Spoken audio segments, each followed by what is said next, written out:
نحمده ونصلي ونسلم على رسوله الكريم أما بعد فأعوذ بالله من الشيطان الرجيم بسم الله الرحمن الرحيم قال النبي صلى الله تعالى عليه وسلم من جد وجد صدق رسول الله صلى الله تعالى عليه وسلم الصلاة والسلام عليك يا رسول الله الصلاة والسلام عليك يا حبيب الله الصلاة والسلام عليك يا نبي الله وعلى آلك وأصحابك يا نور الله صلی اللہ تعالی علیہ وسلم۔ مجھے خوشی ہے کہ اس وقت سنی دعوت اسلامی کی ایک ونگ جو پروفیشنل کی ہے اور جو ایجوکیشن میں ایکٹیو ہے، ایس بی آئی امید، اس کی ہگلی برانچ کے ماتحت ہونے والے آج کے اس عظیم الشان سیمینار میں مجھے شرکت کی سعادت حاصل ہو رہی ہے۔ آپ میں سے زیادہ تر حضرات پروفیشنل یا بزنس کے اعتبار سے اپنا مقام رکھنے والے حضرات ہیں۔ معاشرے کے اندر افیکٹنگ میں آپ کا ایک مقام ہے، آپ کا ایک مرتبہ، آپ کا اسٹیٹس ہے، اور ظاہر سی بات ہے کہ ہمیں یہ سمجھنا پھر بنا ضروری ہوتا ہے کہ معاشرے کے اندر ایک اچھی پرسنالٹی کے ساتھ افیکٹو پرسنالٹی کی حیثیت سے ہم اپنے آپ کو کس طریقے سے انٹروڈیوس کرا سکیں اور ساتھ ہی ساتھ ایک اچھے انسان کی حیثیت سے ہماری آئیڈینٹی کیسے بنا سکیں۔ اس لیے کہ اس وقت پروفیشنلز کی کمی نہیں، کارپوریٹ سیکٹر کے لوگوں کی کمی نہیں، کمی ہے اچھے انسان۔ اور ہم جس مذہب کے ماننے والے ہیں اور جس رسول کے ماننے والے ہیں، اس رسول جیسا انسان دنیا میں نہ پیدا ہوا ہے نہ قیامت تک پیدا ہوا ہے۔ جان انسانیت اور انسانوں کو جینے کا سلیقہ سکھانے والی وہ عظیم ذات جس کو محسن انسانیت کہا جاتا ہے، ہم اس رسول صلی اللہ علیہ وسلم کے ماننے والے ہیں۔ میں اگر یہ بتاؤں گا تو آپ کو حیرت ہوگی کہ دیے تلے اندھیرا۔ ہم قرآن کے ماننے والے ہیں، لیکن قرآن سے جتنا ہم فائدہ نہیں اٹھاتے دوسرے اٹھا رہے ہیں۔ ہم حضور صلی اللہ علیہ وسلم کے ماننے والے ہیں، لیکن حضور صلی اللہ علیہ وسلم کی حیات طیبہ سے جتنا ہم فائدہ نہیں اٹھاتے دنیا اٹھا لیتی ہے۔ اور ایک بات میں بتاؤں گا تو آپ کی عقل تنگ رہ جائے گی، دنیا میں جتنے بھی پرابلمس کریٹ ہو رہے ہیں، دنیا اس پرابلم کا سب سے پہلے سولوشن تلاش کرتی ہے اسلام کے اندر۔ اور آپ کو جان کر حیرت ہوگی کہ انہیں اسلام کے اندر وہ پرابلم کا سولوشن مل جاتا ہے۔ اور ہماری قوم کی سچویشن یہ ہے کہ انہیں کوئی راستہ ہی نہیں مل رہا ہے۔ وجہ یہ ہے کہ ان کا تعلق بالقرآن بھی ختم ہو گیا، تعلق بالرسول بھی ختم ہو گیا، اور جو گائیڈ لائن قرآن نے عطا کی اس سے فائدہ اٹھانے کا جذبہ بھی ختم ہو گیا ہے۔ ہماری ایک سوچ بن گئی ہے، آہستہ آہستہ بن بھی رہی ہے، اور ہماری نسلوں کے اندر یہ سوچ منتقل بھی ہو رہی ہے کہ جتنی دولت بڑھتی جائے، جتنا ایجوکیشن بڑھتا جائے، اتنا اسلام سے رشتہ اور فاصلہ جو ہے بڑھاتے جاؤ۔ اور ہم دیکھتے ہیں کہ زیادہ دولت کی وجہ سے رشتہ کمزور ہو جاتا ہے، زیادہ دنیاوی ایجوکیشن کی وجہ سے رشتہ کمزور ہوتا ہے۔ اس کے سلسلے میں میں ایک ایگزامپل دیا کرتا ہوں کہ جب تک بچہ 8th 9th کے اندر ہوتا ہے یا SSC تک پہنچتا ہے، تب تک وہ مسجد کا پابند رہتا ہے۔ پھر 12th کے بعد آہستہ آہستہ جمعہ جانے والا بن جاتا ہے، اور پھر ہائر ایجوکیشن کے بعد اپنی آفس میں مسجد بنا لیتا ہے، مسجد میں بالکل نہیں۔ بہت کچھ ہمیں کریکٹ کرنے کی ضرورت ہے۔ ہم دنیا کے اندر لیڈرشپ کی کوالٹی رکھنے والے لوگوں میں سے ہیں۔ ہمارے پاس اتنا مٹیریل موجود ہے کہ اس مٹیریل سے اگر ہم فائدہ اٹھائیں تو دنیا ہمارے پیچھے چلے گی، ہم دنیا سے آگے چلیں گے۔ لیکن افسوس کی بات کہ دیے تلے اندھیرا، ہم نے اپنے اندر وہ چینجز لانے کی کوشش کی ہی نہیں، نہ اپنے اندر وہ امپرومنٹ کے لیے ہم نے جد و جہد کی، اور نتیجتاً دنیا میں ہماری آئیڈینٹی اور ہماری پہچان جو بن چکی ہے، میں سمجھتا ہوں اس آئیڈینٹی اور پہچان کو ختم کرنے کے لیے بھی ابھی ہماری کئی نسلوں کو محنت کرنا پڑے گا۔ ہماری آئیڈینٹی کیا ہے؟ جہالت۔ ہماری آئیڈینٹی کیا ہے؟ کھانا پینا موج مستی کرنا۔ ہماری آئیڈینٹی کیا ہے؟ مجھے کہنے کی ضرورت نہیں ہے، آپ خود اپنی سوسائٹی کے ذمہ دار ہیں، محسوس کر سکتے ہوں گے دنیا میں جہاں آپ بڑے لوگوں کے ساتھ بیٹھتے ہوئے تو اپنی قوم کی سچویشن اور ان کے گریڈ کے حوالے سے آپ کو پتہ چل جاتا۔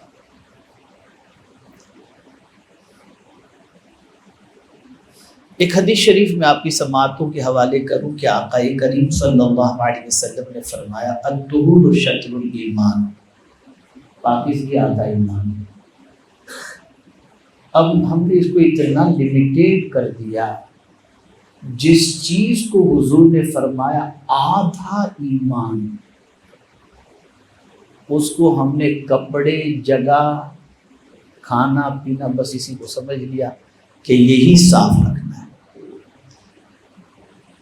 سرکار صلی اللہ علیہ وسلم کے کسی فرمان کے اندر اتنی سطحی بات نہیں ہوتی، بڑی گہری بات ہوتی ہے۔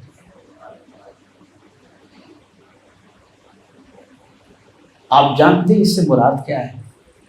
صرف ظاہر کا نہیں، صرف ظاہر کا، اس سے مراد یہ بھی ہے کہ تم اپنی سوچ بھی پاکیزہ رکھو، صرف کپڑے نہیں، صرف کھانا پینا نہیں، صرف گھر بار نہیں، سوچ بھی پاکیزہ رکھو۔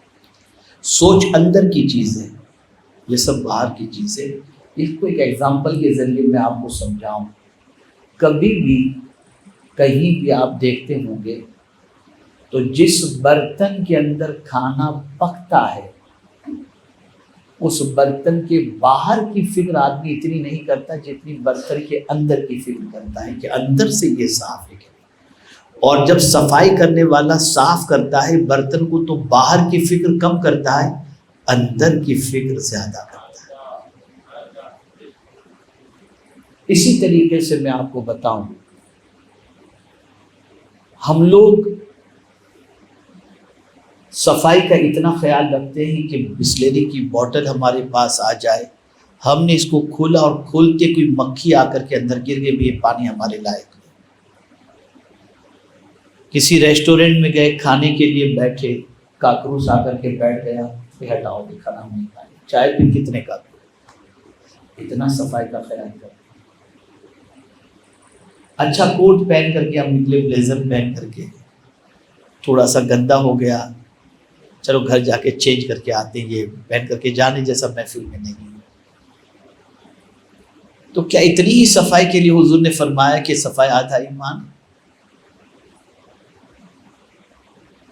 بلکہ حضور صلی اللہ علیہ وسلم کی اس کے اندر، اس فرمان کے اندر اتنی وسعت ہے کہ سوچ کو بھی تم پاک کرو، تمہاری تھنکنگ بھی پاک ہونی چاہیے۔ آج ہماری تھنکنگ ناپاک ہو گئی۔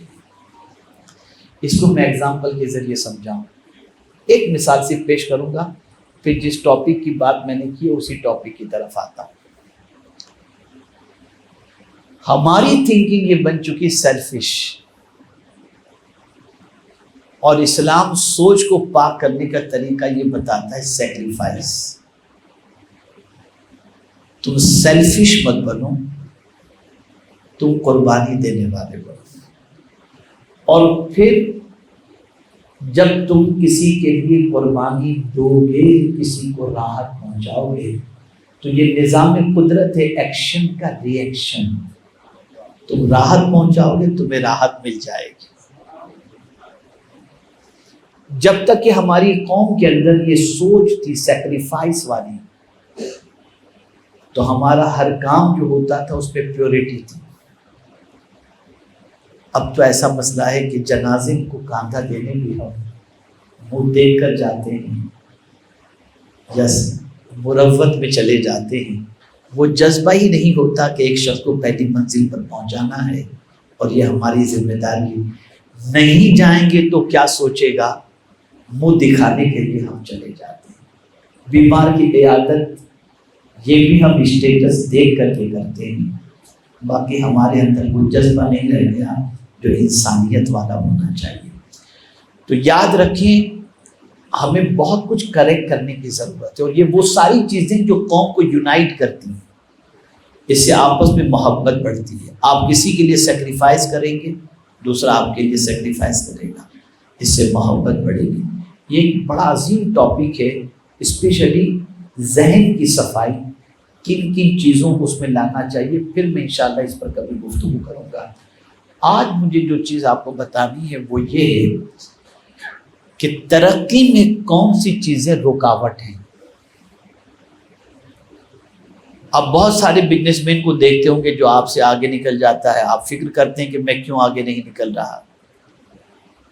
بہت سارے پروفیشنل ہوتے ہیں جو آپ سے آگے نکل جاتے ہیں، آپ کے ذہن میں یہ ہوتا ہے میں کیوں آگے نہیں نکل۔ تو گروتھ کے اندر رکاوٹ کیا ہے؟ ترقی میں وہ کون سی چیز رکاوٹ ہے؟ ڈگری بھی ہے آپ کے پاس، آپ کا انفراسٹرکچر بھی اچھا ہے، آپ کی فیکٹری بھی اچھی ہے، آپ کا پروڈکشن بھی اچھا ہے، لیکن دوسرا ترقی کر جاتا ہے، آپ کیوں پیچھے رہ جاتے ہیں؟ تو ترقی میں کون سی چیزیں رکاوٹیں ہیں، میں آج ان رکاوٹوں کے حوالے سے تھوڑی سی بات آپ کے سامنے پیش کرنے کی کوشش کروں گا۔ پہلی چیز جو ترقی میں رکاوٹ ہے وہ ہے اینگر، غصہ۔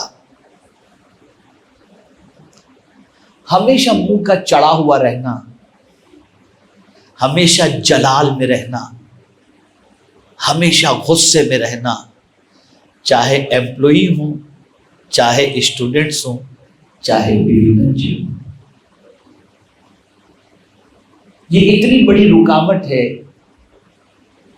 کہ ایسے انسان کے لیے لوگوں کے دلوں سے دعائیں نہیں نکلتی،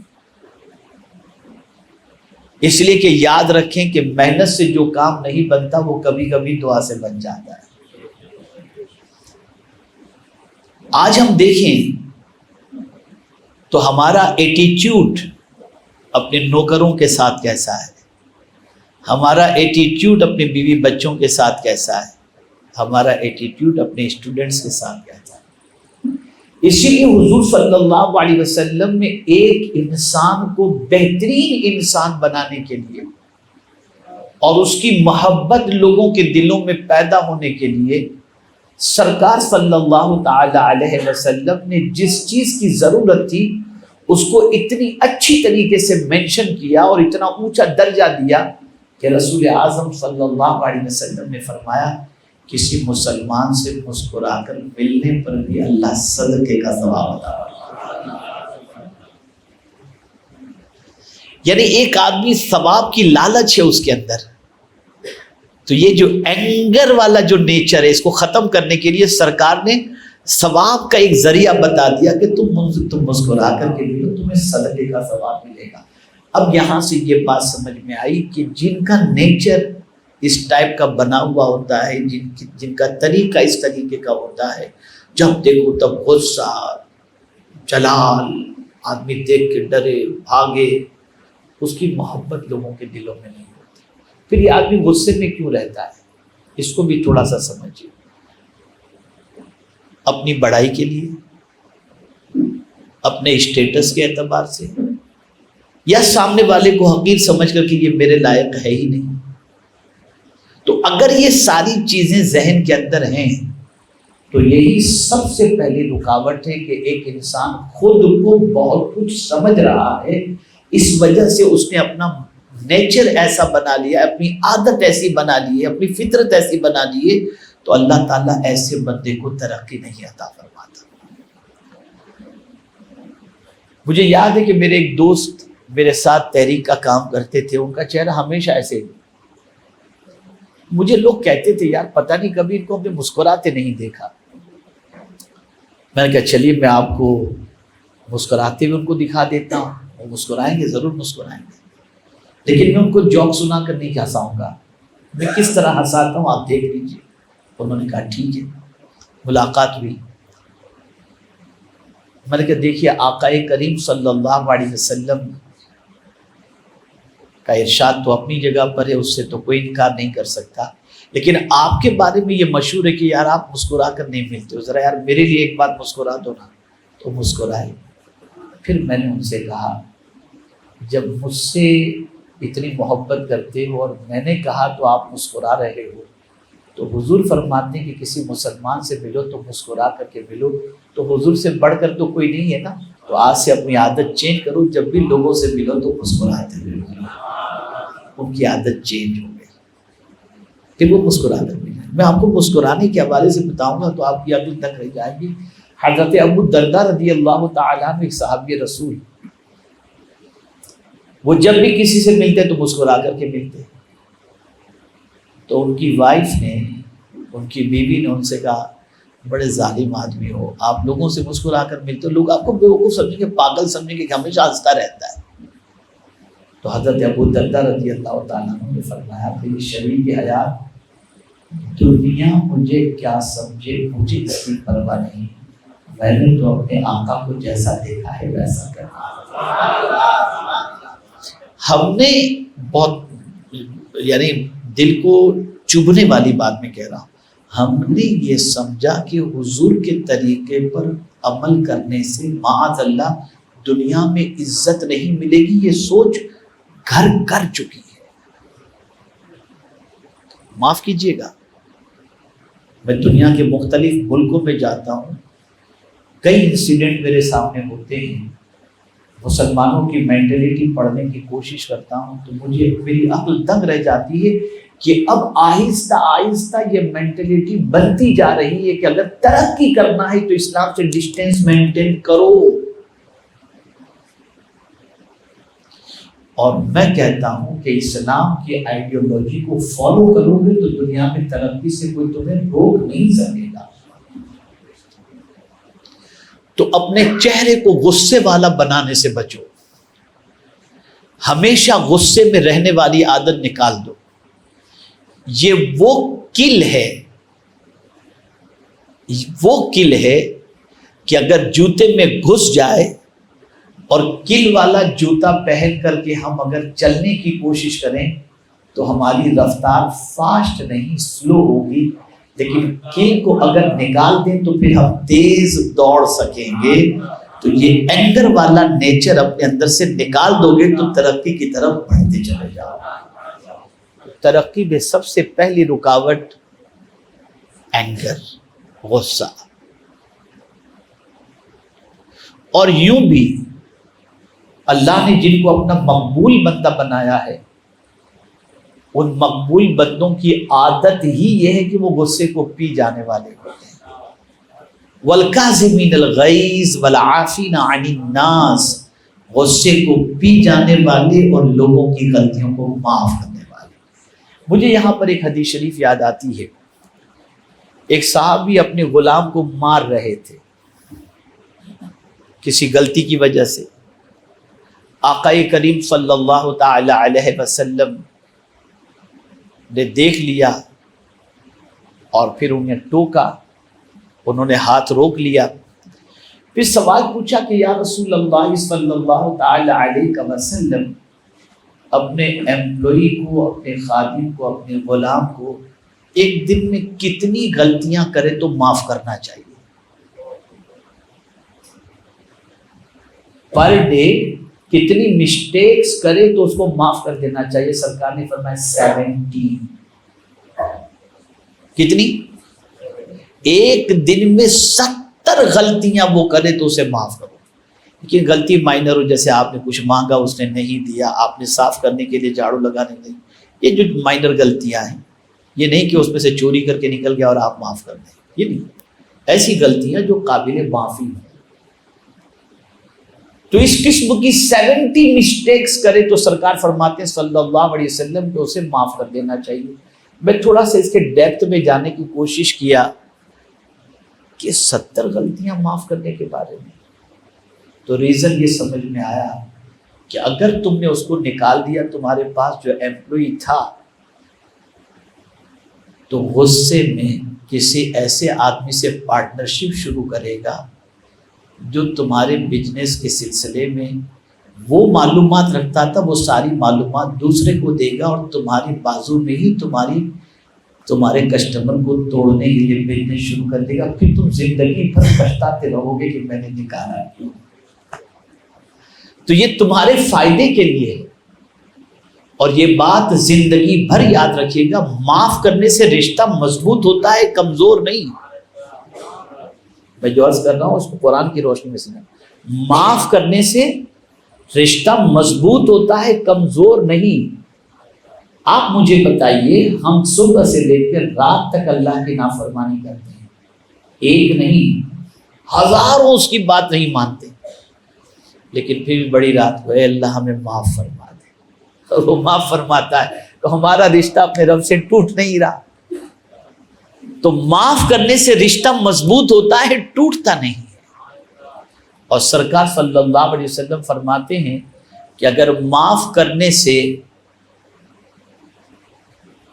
عزت کم ہو جائے، سرکار صلی اللہ علیہ وسلم ارشاد فرماتے ہیں کہ صدقہ دینے سے مال کم نہیں ہوتا اور معاف کرنے سے عزت کم نہیں ہوتی.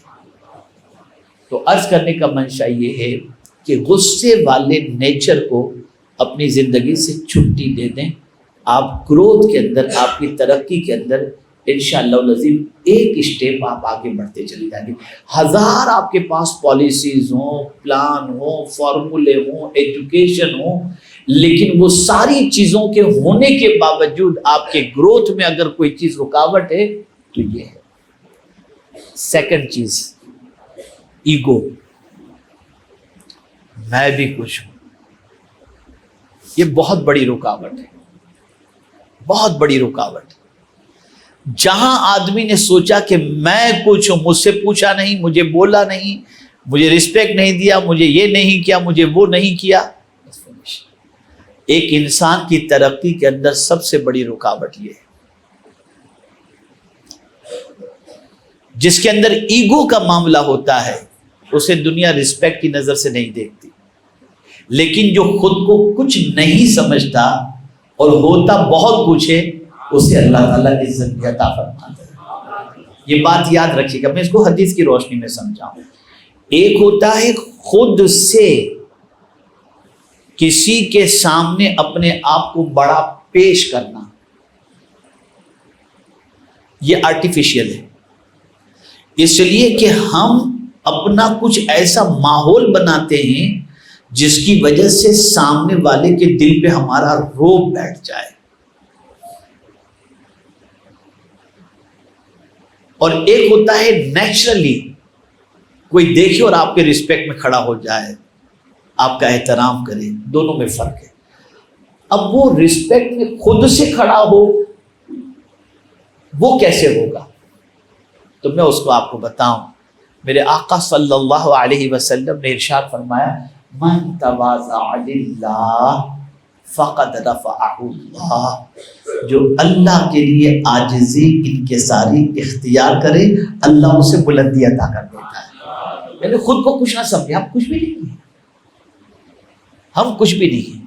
جب انسان خود کو کچھ نہیں سمجھتا، سب کچھ ہوتے ہوئے بھی، تو پھر اللہ تعالیٰ اس بندے کو ترقی عطا کرتا ہے کہ میرا بندہ بڑا نہیں بن رہا ہے، وہ جانتا ہے کہ بڑا تو میں ہی ہوں، خود کو چھوٹا سمجھتا ہے تو پھر اللہ اسے عزت عطا فرما دیتا ہے۔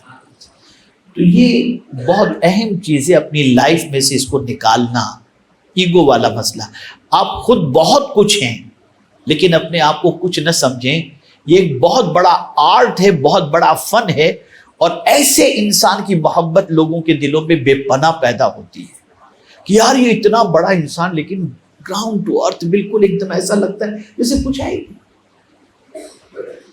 آپ زندگی میں دیکھیے گا، مجھے یاد ہے ابھی ہمارے فیملی ڈاکٹر ہیں جو اس وقت ہندوستان کے بہت بڑے ڈاکٹر ہیں، اور الحمدللہ جسلوک ہاسپٹل جو بامبے میں ہے اس کے ٹرسٹی بھی ہیں، اور 30 ایئرس سے میں ان کے پاس ٹریٹمنٹ میرا کرواتا ہوں، میری فیملی بھی انہیں کے پاس ٹریٹمنٹ کرواتی ہے، اور فرینڈ شپ جیسی پوزیشن ہے، گھر جیسی فرینڈ شپ تو کیا کہیں گے، گھر جیسی پوزیشن ہے۔ میں ابھی میرا خیال ہے 2-3 ہفتے پہلے ان کے پاس گیا تھا،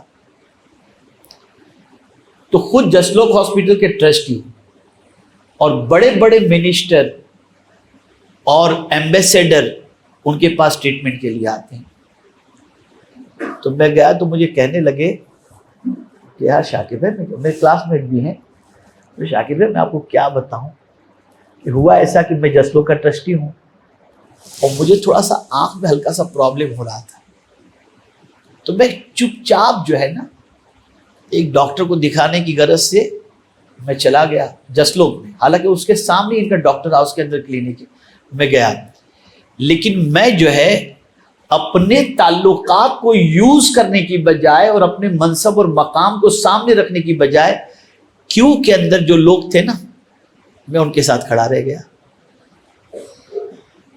خاموشی سے کھڑا رہا، نمبر کا انتظار کرتا رہا۔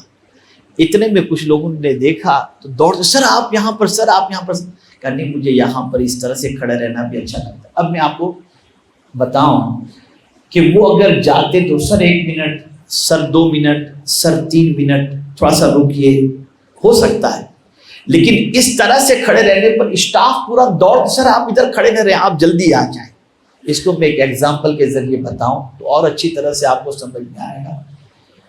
یہ سامنے اگر پانی کی بوتل پڑی، یہاں نہیں، سامنے پانی کی بوتل ہے، میں اگر کسی سے کہوں کہ پانی کی بوتل دو، ہو سکتا ہے اس کے ایگو کو ہرٹ، یار مجھے سب کے سامنے پانی مانگ، لیکن میں جیسے خاموشی سے یہاں سے اٹھوں پانی کی طرف بڑھوں گا، 2-4 لوگ بھاگیں گے پانی کا پکڑ، حضرت ہم دے رہے ہیں، حضرت ہم دے رہے ہیں۔ پتہ چلا جب آپ اپنے آپ کو بالکل چھوٹا سمجھنے لگیں گے تو اللہ تعالیٰ آپ کو عزت دینا شروع کرے گا۔ یہ مینٹلٹی بنائیں۔ اسی لیے ام المؤمنین حضرت عائشہ صدیقہ رضی اللہ تعالی عنہ فرماتی ہیں کہ سرکار صلی اللہ علیہ وسلم جب کبھی گھر میں انٹر ہوتے تو آرڈر نہیں کرتے تھے کہ پانی لاؤ، ٹھنڈا لاؤ، یہ کچھ بھی نہیں، اپنا کام حضور اپنے ہاتھوں سے انجام دیتے تھے۔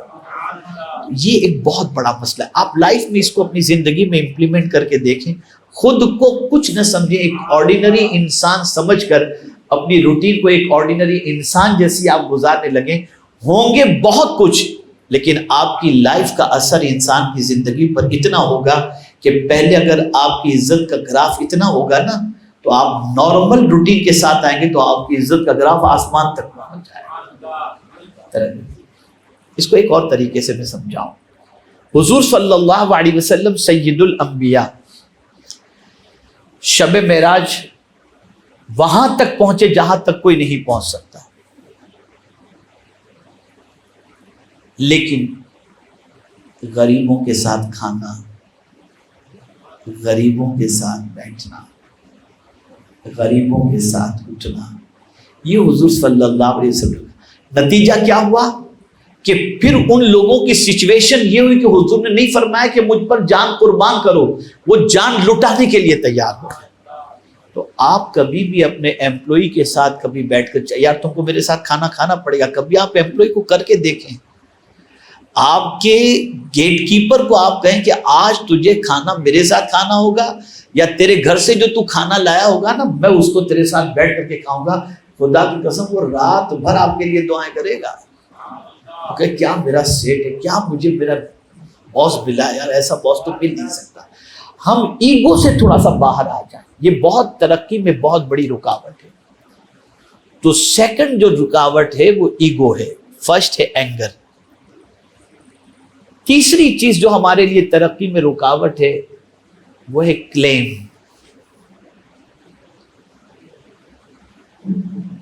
ہمیشہ کسی نہ کسی پر الزام،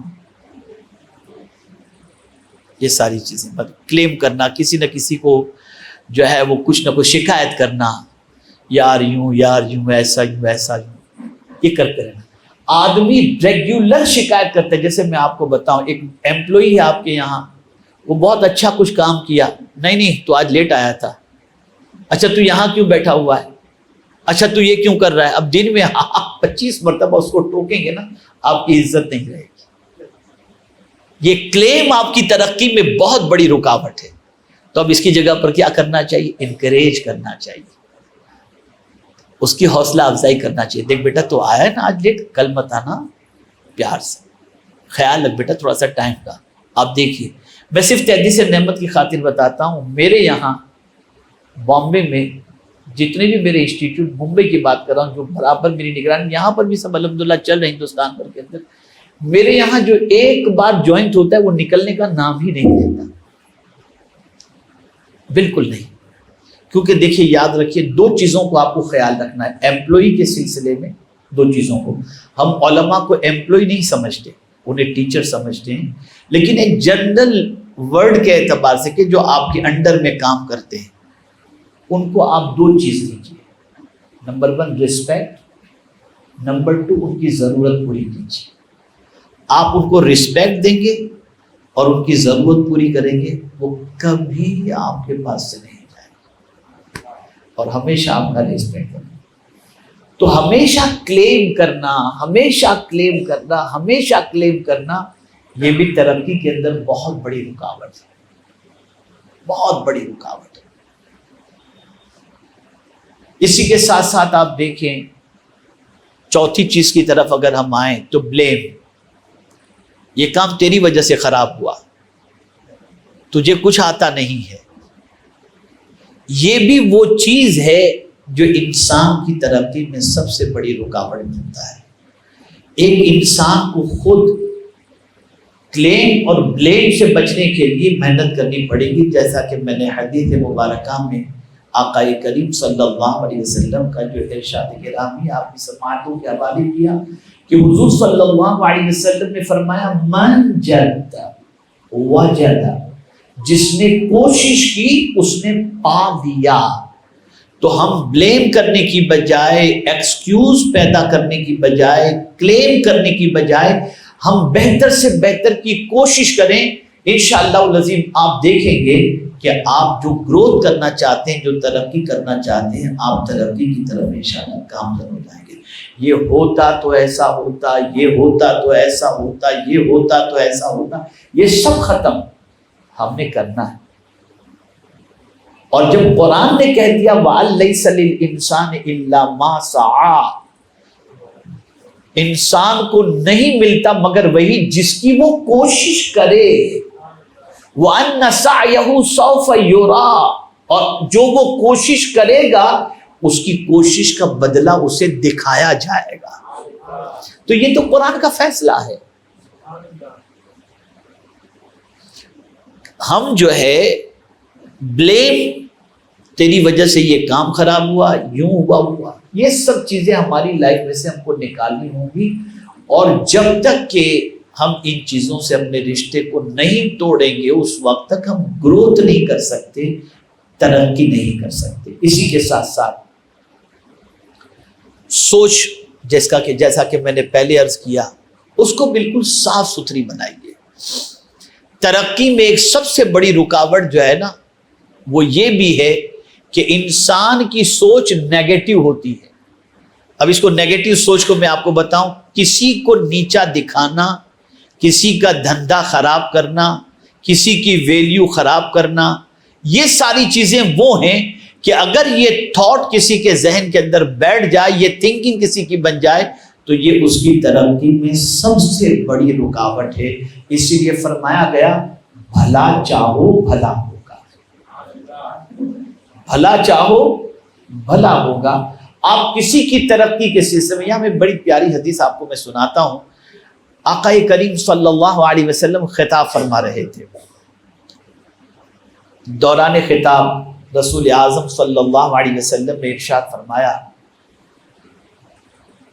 کہ ایک شخص سب سے آخر میں آئے گا اور سب سے پہلے چلا جائے گا، جس نے اسے دیکھا اس نے جنتی کو دیکھا۔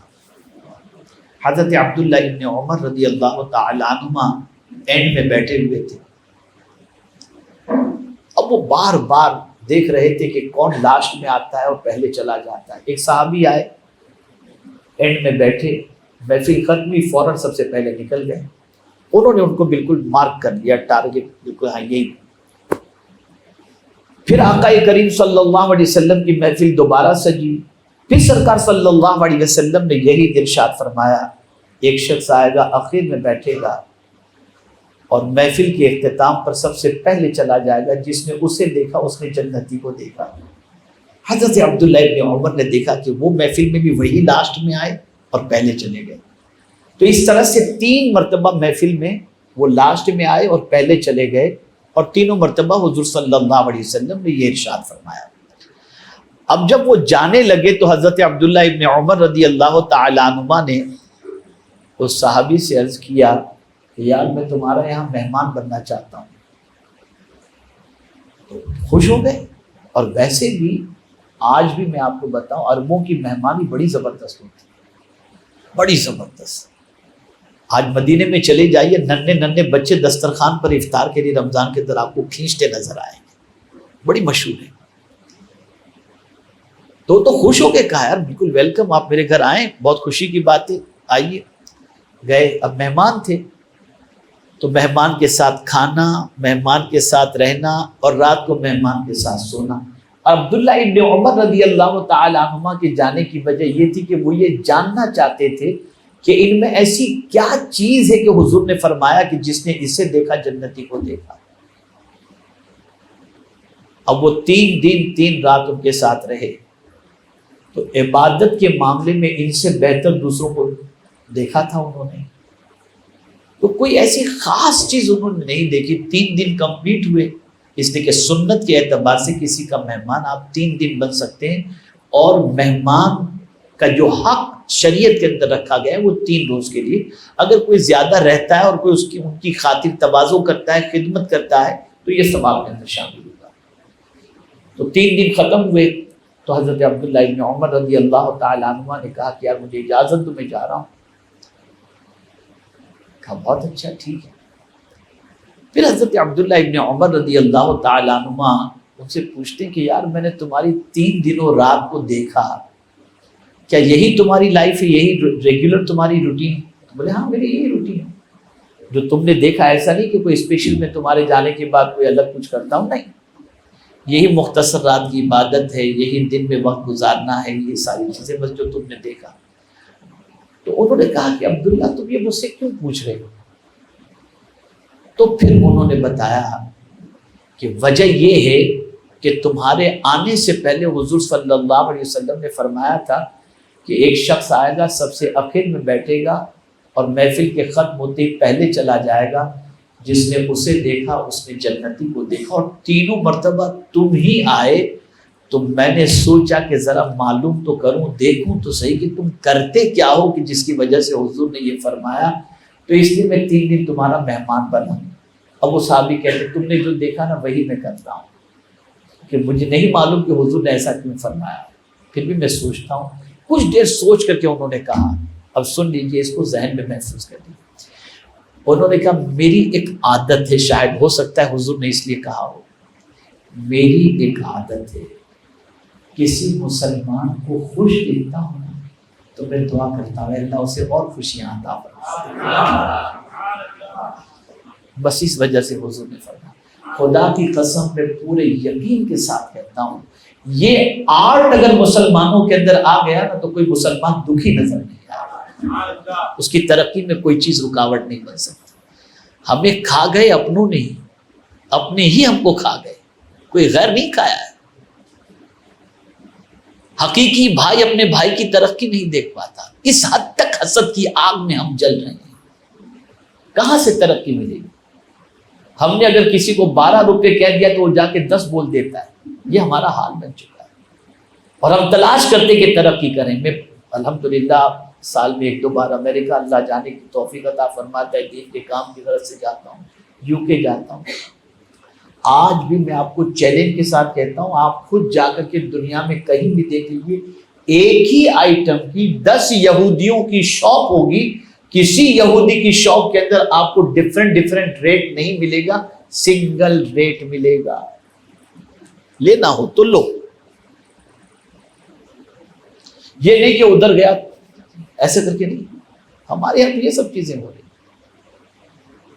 سجدے اپنی جگہ پر، تلاوت اپنی جگہ پر، روزے اپنی جگہ پر، اس سے انکار نہیں کیا جا سکتا، اس کی فضیلتیں اپنی جگہ پر ہیں. لیکن یہ ساری جو رکاوٹیں ہیں، ان رکاوٹوں کو دور نہیں کریں گے تو سجدوں کا فائدہ نظر کہاں سے آئے؟ تو اپنے گروتھ کے اندر، اپنی ترقی میں ان چیزوں کو اپنی زندگی سے نکال دیں. اور آخری بات، کبھی بھی مایوس نہ ہو. یہ ایک سب سے بڑا جو ہے نا وہ مائنس پوائنٹ ہے. اسٹوڈنٹس کی پوزیشن، مجھے یاد ہے کہ ایک سفر میں حضور مفکر اسلام اور ہم اور ایک نوجوان کو، پہلے میں کوشش کرتا تھا کہ 1-2 لوگوں کو اپنے ساتھ رکھوں یوتھ میں سے اور کہیں لے کر کے چلوں اور راستے میں پھر ان کی ذہن سازی کروں، ان کو کچھ سمجھاؤں، اور ایک کمپنی بھی ہو جاتی تھی. اور اب تھوڑا سا مطلب ایج ہو گئی ہے تو چاہتا ہوں جو تھوڑا سا سکون ملے، ذہنی سکون ملے، تو اب اتنا وہ نہیں ہو پاتا. تو میں حضور مفکر اسلام کے ساتھ تھا، ایک نوجوان بچہ بھی ہمارے ساتھ تھا جس کو 3 مرتبہ کیٹی لگ چکی تھی. اب آپ دیکھیے حضور مفکر اسلام نے اس سے پوچھا، TY کا اسٹوڈنٹ تھا وہ، اس سے حضور مفکر اسلام نے پوچھا کیا پھر حضرت میں ڈراپ آؤٹ چھوڑ دی میں نے پڑھائی؟ کیوں؟ حضرت کو TY میں کیٹی لگی تھی. تو حضرت نے بڑی پیاری بات فرمائی تھی، ارشاد فرمایا تھا گرتے گرتے ہی چلنا سیکھ جاتا ہے آدمی. آپ ہمت نہ ہاریں، آپ پھر ٹرائی کریں، آپ ہمت نہ ہاریں. کچھ اس انداز سے انہوں نے کہا تھا کہ اس نوجوان کے دماغ کے اندر، دل کے اندر حضرت کی بات اثر کر گئی اور پھر اس نے پڑھائی شروع کی اور کلیئر کیا اس نے، اور الحمدللہ گریجویشن. تو اب کہنے کا مقصد یہ ہے کہ آپ ہمت نہ ہاریں. آپ میں سے بہت سارے یہاں ہمارے حضرات موجود ہیں. مجھے یاد ہے کہ میں اسی ہبلی کی سرزمین پر جب فرسٹ ٹائم میں حاضر ہوا تھا تو کس طریقے سے حاضر، میں نے کبھی خواب میں بھی نہیں سوچا تھا کہ ہبلی میں دارالعلوم قائم ہوگا، ہبلی میں اسکول قائم ہوگا، ہبلی کے اندر مرکز بنے گا، ہبلی میں یہ ہوگا، ہبلی میں یہ ہوگا، نہیں. لیکن الحمدللہ ایک ڈریم تھا کہ مجھے کرنا ہے، اور میری کوشش اللہ عز و جل کے فضل سے، اس کے کرم سے، اس کی توفیق سے میں کوشش کرتا ہوں کہ کہیں بھی جا کر صرف تقریر کر کے نہ چلا آؤں، جہاں بھی جاؤں تقریر کے ساتھ ساتھ وہاں پر ذہن سازی کر کے وہاں پر انسٹیٹیوٹ قائم کرنے کا جذبہ لوگوں کے اندر پیدا کروں. یہ میری ایک مینٹلٹی ہے. اور الحمدللہ آج مجھے اتنی مسرت ہوتی ہے جب یہاں میں اپنے بچوں کو دیکھتا ہوں حافظ بنتے ہوئے، عالم بنتے ہوئے، اور اسی کے ساتھ ساتھ ان بچوں کو جو اسکول کے اندر پڑھ رہے ہیں. اس لیے کہ جہاں جہاں سے ہمیں ڈسا جا رہا ہے اور ہمارے کیریکٹر کو ڈیمیج کیا جا رہا ہے، ہم ان ساری چیزوں کو جب تک کہ بند نہیں کریں گے ہماری نسلوں میں سدھار نہیں آ سکتا. تو عرض کرنے کا منشا یہ ہے کہ چند باتیں میں نے آپ کے سامنے رکھی جو گروتھ کے اندر ہمارے لیے رکاوٹیں بنتی ہیں. فیملی لائف میں، فرینڈشپ کی لائف کے اندر، ہر لائف کے اندر آپ ان 6 چیزوں کو اپنی لائف کے اندر سے نکال دیجئے. اور مایوسی کا جہاں تک مسئلہ ہے، کبھی بھی زندگی میں مایوس مت ہوئیے، اس لیے کہ مایوسی کفر ہے. آپ محنت کیجئے، مشقت کیجئے، کوشش کیجئے، نتیجہ انشاءاللہ العظیم اللہ پر چھوڑ دیجئے. اور اللہ عز و جل نے واضح طور پر فرما دیا میرے بندے اگر تو مجھ پر بھروسہ کر لینا تو پھر میں تیرے لیے کافی ہوں، وَمَن يَتَوَکَّلْ عَلَى اللَّهِ فَهُوَ حَسْبُهُ، جو اللہ پر بھروسہ کر لے اللہ اس کے لیے کافی ہے۔ کسی پر بھروسہ کریں گے، جیسے مثال کے طور پر ہم آرگنائزیشن چلاتے ہیں، ہم کیا چلاتے ہیں، الحمدللہ اللہ تعالیٰ کام لے رہا ہے، بہت سارے ایسے لوگ ہوں گے جو ایک دم اچھے ڈونر ہوتے ہیں اور ہمارا ٹرسٹ ان کے اوپر ہو جاتا ہے کہ یار ان کی طرف سے تو سال میں ہم کو اتنا ہی ملنا ہے، اور ملے گا ڈیفینیٹ، لیکن ہو سکتا ہے ان کی عمر کم ہو اور وہ اس دنیا سے چلے جائیں، تو ہم ہو گئی اب کیسے کریں گے؟ تو قرآن کہتا ہے ایسے پر امید رکھو جس کو موت آنی ہی نہیں ہے، تو فرمایا وَتَوَکَّلْ عَلَى الْحَيِّ الَّذِي لَا يَمُوتُ، اس اللہ پر بھروسہ کرو جو ہمیشہ زندہ رہنے والا ہے، کبھی مرنے والا ہے ہی نہیں، اور جب اللہ پر بھروسہ کر لیں تو اللہ اس کے لیے کافی ہے۔ تو لائف میں کسی بھی فیلڈ کے اندر، کسی بھی سیکٹر کے اندر آپ مایوس نہ ہو، ہمت ہار کر کے نہ بیٹھیں، آپ اللہ پر بھروسہ کر کے قدم بڑھائیں، کامیابی اللہ عز و جل کے دست قدرت میں ہے۔ اور خود رسول اعظم صلی اللہ علیہ وسلم نے فرمایا من جد وجد، جس نے کوشش کی اس نے پا لیا۔ اللہ تعالیٰ آپ کا ہمارا سب کا حامی و ناصر ہو، اور رب قدیر جل جلالہ جو کچھ میں نے عرض کیا اس پر مجھے سب سے پہلے عمل کی توفیق عطا فرمائے، آپ سب کو بھی توفیق عطا فرمائے۔ میں آپ لوگوں کا بہت مشکور ہوں کہ ہمارے یہاں ہبلی کے کریم لوگ اس وقت یہاں پر حاضر ہیں جو اپنی اپنی فیلڈ کے اندر نمائندگی کرتے ہیں اور مقام و مرتبہ رکھتے ہیں۔ اللہ تعالیٰ سب پر کرم کی نظر فرمائے، ہمیں اللہ کے حقوق بھی ادا کرنے کی توفیق عطا فرمائے اور بندوں کے حقوق کو بھی ادا کرنے کی توفیق عطا فرمائے، اور ساتھ ہی ساتھ ہمیں اللہ عز و جل کے بندوں کی خدمات کی بھی توفیق عطا فرمائے، قوم کو ترقی کی طرف لے جانے کی توفیق عطا فرمائے۔ اب ہماری یہاں پر STI امید کے نام سے ایک اسٹرانگ ونگ تیار ہو گئی ہے جس میں الحمدللہ سی ربانی صاحب اور دوسرے حضرات موجود ہیں۔ آپ میں سے جو بھی جڑنا چاہیں ضرور جڑیں، اور ہم سب مل کر کے کوشش کریں کہ اپنی قوم کو ترقی کی طرف لے جائیں، اور جو آئیڈینٹی ہماری بنی ہے اس آئیڈینٹی، خراب آئیڈینٹی جو ہے اس کو ختم کر کے ایک ایسی آئیڈینٹی اپنی قوم کی بنائیں کہ جب بھی مسلمان کا نام سامنے آئے تو لوگ سوچیں کہ وہ بہت دیانت دار ہوگا، بہت اچھا انسان ہوگا۔ بس ایک واقعہ مجھے یاد آ رہا ہے تو عرض کر کے ختم کرتا ہوں۔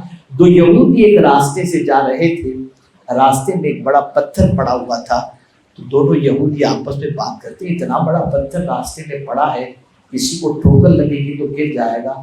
تو دوسرا یہودی کہتا ہے شاید کوئی مسلمان یہاں سے نہیں گزرا، اگر مسلمان گزرا ہوتا تو یہ پتھر ہٹا دیتا۔ یہ ہماری آئیڈینٹی تھی، یہ ہماری پہچان تھی، ہمیں وہ پہچان پھر سے لانے کی کوشش کرنی ہے۔ آج سے اسٹیپ اٹھائیں گے تو ہو سکتا ہے کہ ہماری نسلوں تک ہمارا مقصد پورا ہو جائے۔ وما علینا الا البلاغ المبین۔ السلام علیکم ورحمۃ اللہ وبرکاتہ۔